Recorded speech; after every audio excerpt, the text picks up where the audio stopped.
Ijazah itu kan tahun 85 sudah diserahkan kepada yang bersangkutan. Artinya UGM juga tidak bertanggung jawab. Apakah yang beredar sekarang itu adalah yang diserahkan UGM dulu atau bukan? Kita tidak bertanggung jawab untuk itu. Cara paling tepat adalah orang tersebut menunjukkan ijazahnya kepada kita. Di orang tersebut yang menunjukkan ijazah tersebut. Karena ijazahnya ada pada orang itu? Ada orang tersebut.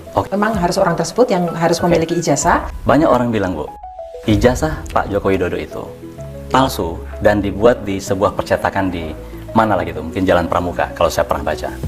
Komentar Ibu gimana? Jika itu memang, saya tidak berani mengatakan itu benar, tapi kan beritanya begitu, Bu.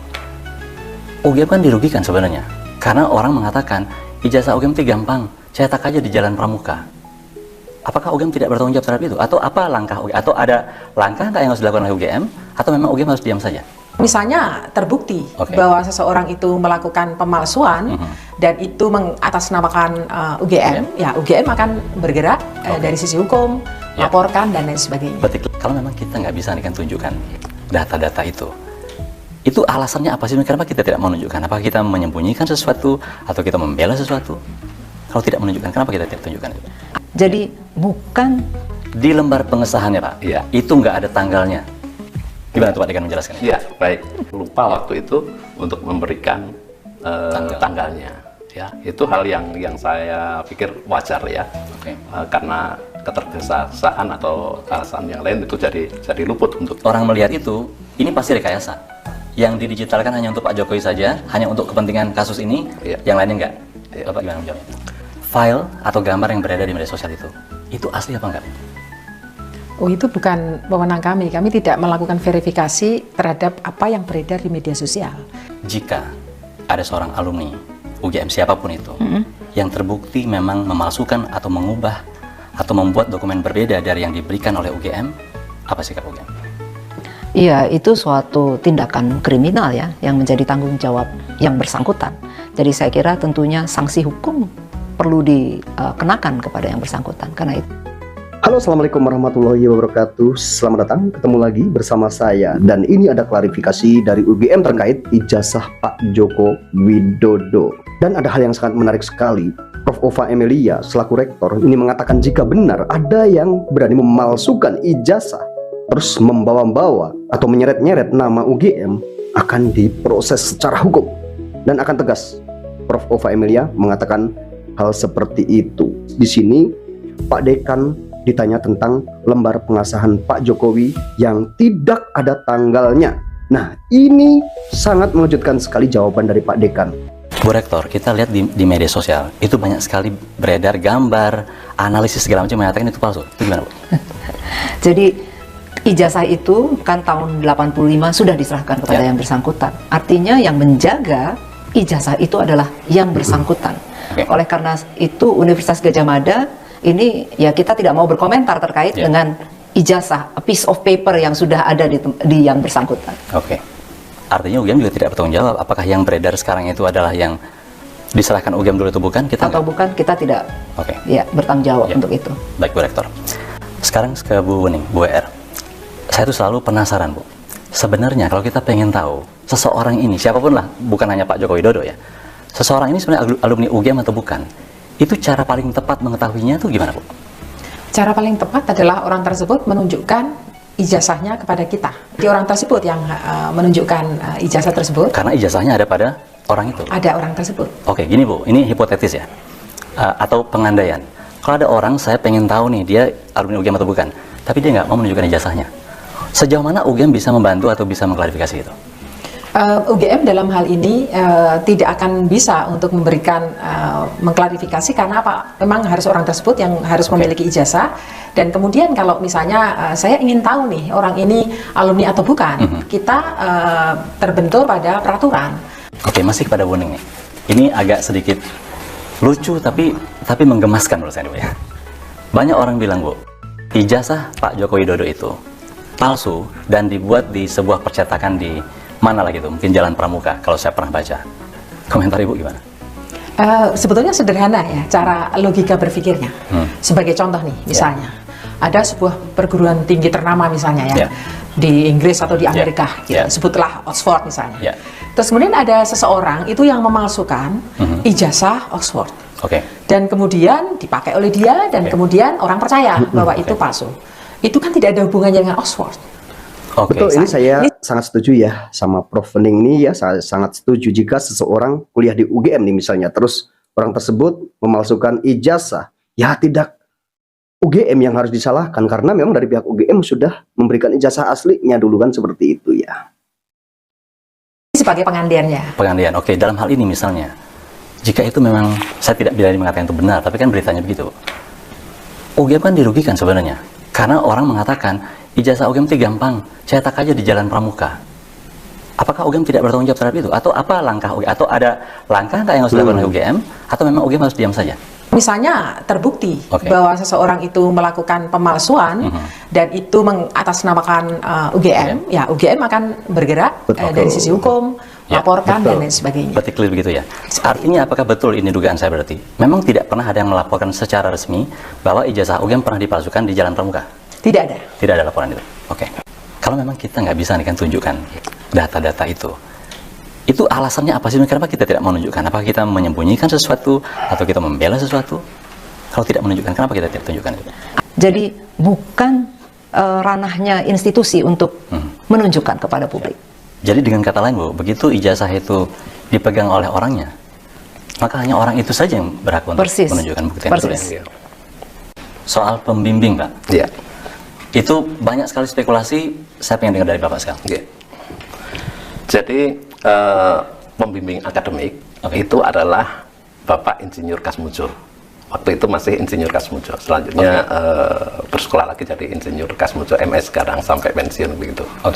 Itu pembimbing akademik yang membimbing Pak Jokowi mulai semester kelima. Itu kalau sampai lulus. Istilahnya dosen wali juga, betul ya? Dulu sering disebut sebagai dosen wali. Di angkatan saya itu dosen wali. Ya, betul. Ya.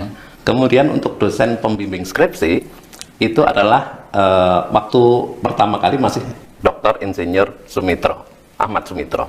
Tetapi setelah hampir lulus begitu ya, itu Pak Mitro itu menerima gelar profesor. Jadi ini memang ada dua orang yang berbeda, Pak. Satunya pembimbing akademik, yaitu Pak Kasmojo. Ya. Dan satunya pembimbing skripsi Pak Ahmad Sumitro.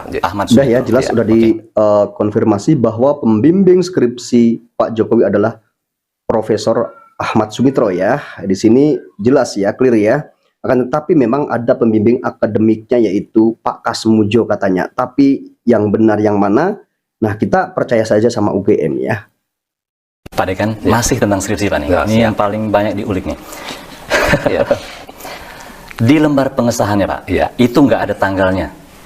Gimana tuh Pak Dekan menjelaskan ini? Ya, baik. Kemudian ada lembar pengesahan yang luput barangkali ya, lupa waktu itu untuk memberikan tanggalnya. Ya, itu hal yang saya pikir wajar ya, karena ketergesa-gesaan atau alasan yang lain itu jadi luput untuk itu. Tetapi hal yang penting ya sebetulnya adalah justru ada pada berita acara ujian. Kalau di skripsi itu nggak ada nilainya. Tapi kalau di berita acara pendaftaran itu ada nilainya. Nilai skripsi ini seperti ini. Nah, nanti setelah itu direvisi, kalau sudah selesai, kemudian diserahkan kembali kepada untuk mendapatkan persetujuan. Itu yang betul seperti itu. Cuma karena keterbatasan waktu barangkali atau mungkin beberapa hal luput itu akhirnya paham. Tidak dibuat tanggalnya itu. Nah, ini yang jadi polemik ya, lembar pengesahan Pak Jokowi itu memang nggak ada tanggalnya. Ini jadi pertanyaan ya, ini yang jadi pertanyaan. Tentunya ini jadi besar sekali ya. Jadi diurut-urutkan ijazah Pak Jokowi ini katanya palsu, katanya seperti itu. Nah, kita memang harus tahu kebenarannya. Ini saya juga tidak bisa langsung percaya dengan hal tersebut ya. Memang yang bisa agar permasalahan ini terang benderang, pengadilan itu salah satunya, ke pengadilan. Di dokumen atau di website ETD-nya UGM ya, Electronic Thesis and Dissertation, itu ada skripsinya Pak Jokowi. Itu berita baik, tapi berita buruknya Pak, teman-teman yang lain nggak ada. Sehingga begitu orang melihat itu, ini pasti rekayasa. Yang didigitalkan hanya untuk Pak Jokowi saja, hanya untuk kepentingan kasus ini, yang lainnya enggak. Bapak gimana menjawabnya? Jadi begini, kita sebagai sebuah institusi pendidikan yang kebetulan alumninya itu menjadi orang nomor 1 di Indonesia, tentu punya rasa kebanggaan. Nah, pada saat itu meskipun ETD itu berprosesnya itu lama, sejak tahun 2013 ya Bu ya, sampai dengan saat ini masih berlangsung, dimulai dari angkatan yang termuda, karena angkatan yang termuda itu pasti punya soft filenya, jadi jauh lebih mudah kayak gitu, terus menuju ke angkatan-angkatan tua. Nah, pada saat Pak Jokowi menjadi presiden dan kebetulan mau berkunjung ke fakultas waktu itu, kami mewujudkan kebanggaan itu dengan cara mengupload skripsinya Pak Jokowi itu di ETD. Jadi itu betul-betul merupakan wujud kebanggaan. Kami tidak pernah berpikir bahwa ini nanti akan digoreng ke sana. Nah, ini jadi masalah juga ya, kenapa yang di ETD kan itu hanya punya Pak Jokowi saja. Padahal tadi bilang dari tahun 2013 ya, hingga saat ini katanya terus berlanjut dari tahun 2013, tapi yang ada cuman Pak Jokowi saja. Ini ya, masyarakat memang tidak ada salahnya untuk mempertanyakan hal tersebut. Saya kulik sedikit Pak. Berarti ini kalau saya memahami dengan benar, kalau sekarang orang lihat ETD ya, di UGM itu berarti tesis dan disertasi dan skripsi anak-anak baru itu udah pasti ada di sana. Betul ya? Dan UGM sedang sekarang melakukan satu proyek untuk mendigitalkan semua karya tulis sebelumnya gitu kan ya, tapi secara bertahap gitu ya. Kalau ini soal kelulusan Pak, dan soal IP juga. Banyak yang mengatakan sebenarnya ini Pak Jokowi ini nggak layak untuk lulus sarjana muda atau apapun nanti istilahnya. Pak Dekan tolong jelaskan Pak. Baik, terima kasih. Jadi di Fakultas Kehutanan, khususnya pada tahun itu ya, 1980, waktu Pak Joko Widodo itu masuk, itu masih menggunakan sistem yang lama, di mana mahasiswa bisa lulus di strata sarjana muda dan bisa di sarjana. Nah, Pak, saya boleh klarifikasi. Artinya kalau sarjana muda lulus, dia boleh saja sudah dianggap lulus juga ya? Udah dapat apa semacam tanda lulus belajar gitu. Tapi boleh juga melanjut gitu. Dia masuk, itu dia akan menempuh mata kuliah ya. Jadi kalau untuk mendapatkan sarjana muda itu harus menempuh 120 SKS. Dengan IPK ya, IPK dari 120 SKS itu adalah 2,00 minimal segitu ya, minimal segitu. Itu bisa dianggap lulus. Pak Jokowi punya IPK lebih dari itu, sehingga memenuhi syarat untuk bisa dikatakan lulus sarjana muda. Dulu bilang katanya IPK-nya kurang dari 2, akan tetapi kita ya, teman-teman silahkan mau percaya atau tidak, ini penjelasan dari UGM ya. Pak Jokowi punya nilai IPK lebih dari itu katanya ya. Kemudian setelah itu lanjut ke sarjana. Sarjana itu menempuh 40 SKS. Tambahan. Jadi 120 tambah 40 SKS berarti 160 totalnya. Minimal. Nah, boleh mengambil lebih dari itu. Nah, 40 SKS itu nanti dihitung sebagai IPK sarjana. Ya.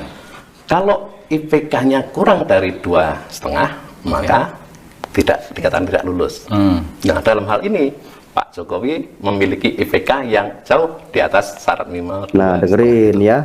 Sehingga netizen masyarakat Indonesia yang kabarnya Pak Jokowi itu IPK-nya kurang dari 2, itu salah itu ya. Itu salah. Ternyata lebih dari itu teman-teman ya. Jadi ini mana yang benar? Kata Prof Mahfud pernah bercerita saat ditanya dulu IPK-nya kurang dari 2. Ya ini salah siapa sebenarnya? Bukan salah orang yang sekarang ini berkoar-koar, orang saat ini mempermasalahkan ijazah Pak Jokowi sebenarnya ya. Ini salahnya Pak Jokowi dulu saat bilang atau saat ditanya Prof Mahfud itu mengatakan kurang dari 2. Sarjana muda lulus, kemudian dia sarjana dan lulus juga gitu. Yang selalu ditanyakan Pak oleh masyarakat. Mana buktinya IP-nya gitu. Jadi kalau mengenai IP, IPK, KHS yang kami miliki dan lain sebagainya, itu jelas itu merupakan dokumen pribadi.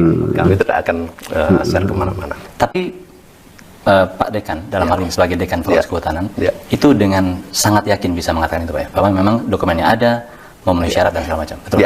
Kami memiliki dokumen aslinya, ya, yang sekarang itu ada di Polri gitu, dan itu kami pastikan bahwa dokumennya itu otentik, asli. Gitu, ini berarti benar-benar hard copy Pak ya? Hard copy dan pakai bisa lihat secara fisik bahwa itu adalah kertas zaman-zaman dahulu gitu ya, yang sudah pudar warnanya. Oke, baik. Dan satu lagi Mas, Ya. itu sudah diuji di Puslap 4.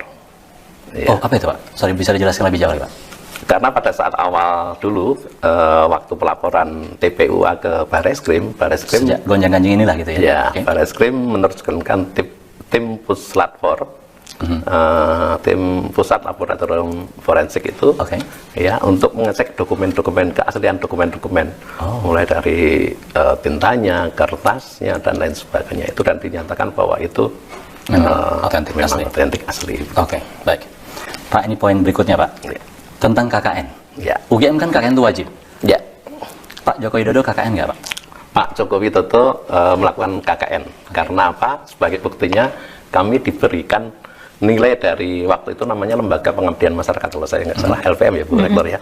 Itu memberikan ke kami, ke akademik kami adalah daftar nilai KKN, di mana di situ ada nama Joko Widodo. Oke. Nah, setahu saya yang bersangkutan itu melakukan KKN di Desa Ketoyan, Kecamatan Wonosegoro, Kabupaten Boyolali. Boyolali. Ya, ya. Nah, dan saya menjumpai sendiri sih. Jadi waktu di VAP begitu ya, ternyata teman-teman alumninya Pak Jokowi, teman-teman KKN-nya Pak Jokowi itu juga hadir di sana. Ada 2 orang waktu itu. Jadi kita semakin yakin bahwa yang bersangkutan itu juga melakukan KKN dan yang pasti ada nilainya. Ada nilainya. Artinya dokumen itu ada di fakultas kan? Ada. Oke, baik. Berarti clear ya Pak? Clear. KKN beliau? Iya. Baik. Oke. Dibalik lagi Pak ke pertanyaan. Ijazahnya ada nggak? Kalau ijazah itu kan dicetak sekali, kemudian diberikan kepada yang bersangkutan.